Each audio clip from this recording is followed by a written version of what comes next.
So today we're going to talk about diets and dieting. There's so many diets that exist out there today, it's no wonder people are confused. And realistically, it's bizarre because it's not a confusing element. People will say, oh yes, the keto diet, that's the best diet. And someone will say, no, it's the Atkins diet. Or someone will say, no, it's the intermittent fasting diet or the 5-2 diet. Or someone will say, it's the apple diet or the donut diet or whatever. And the reality is that all these diets amazingly boil down to a simple equation. Calories in, calories out. The end. Like literally that's it. So all diets achieve is that principal element. And if that principal element is achieved, then you will lose body fat. So the keto diet, it's a style of eating that enables you to take out carbohydrates, and because carbohydrates are being eaten less, you're going to eat things that satiate you more, like protein will increase, and therefore you won't eat as many calories.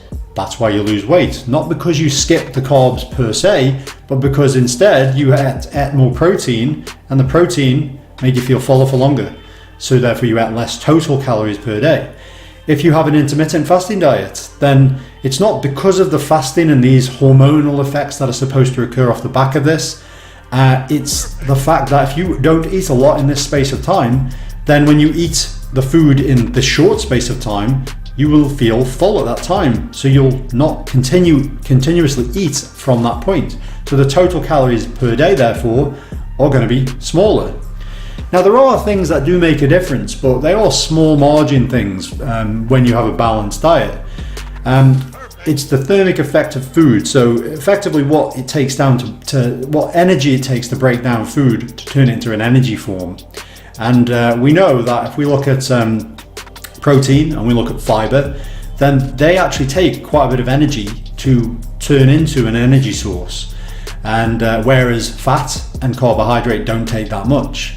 And what that means is if you eat more fat or more carbohydrate but not fiber orientated, then you are going to have more of the calories you ate are actually going to be there available for energy, and therefore your energy balance is obviously not going to be as advantageous for losing weight.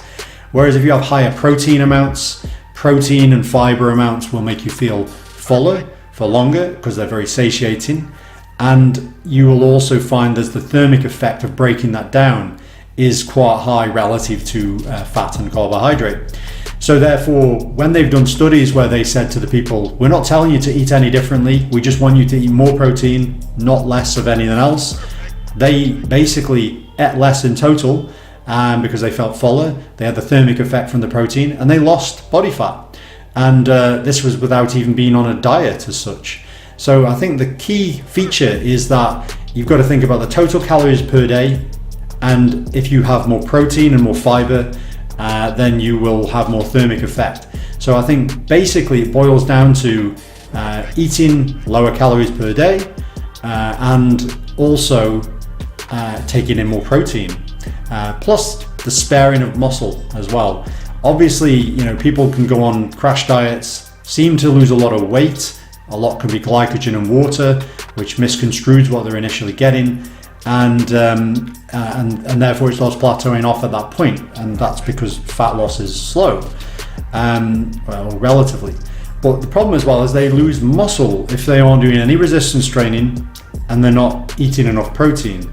Eating enough protein with some resistance training while in a calorie deficit is going to help to preserve muscle. This is very important for long-term weight loss or fat loss, because if you lose a lot of weight and quite a lot is muscle, then your metabolism will lower. And in this case, therefore, that will mean it'll be easier to rebound with more weight when you come out of that diet. So it's very important to make sure that the weight you're losing is not muscle. You're always going to get glycogen and water losses initially, but that'll plateau out, and then it'll be a slower burn after that. So that's really diets. Diets are simple. They're not easy to stick to, but they're simple inherently. And you've got to work out what diet suits your lifestyle best. So for me, I couldn't do a keto diet. I like sugar too much and carbohydrate too much, and therefore for me that would be very difficult. Socially it makes it harder to go out and have a keto diet. Eating out is also very difficult. For me, I found that intermittent fasting works well because I'm busy and I can skip breakfast, and I can therefore get to a point in the day where I've had very few calories, and therefore it's very easy then at that point to not overeat for that total of the day. But it's each to their own. Someone else might find that they can't do that, or that doesn't work for their lifestyle.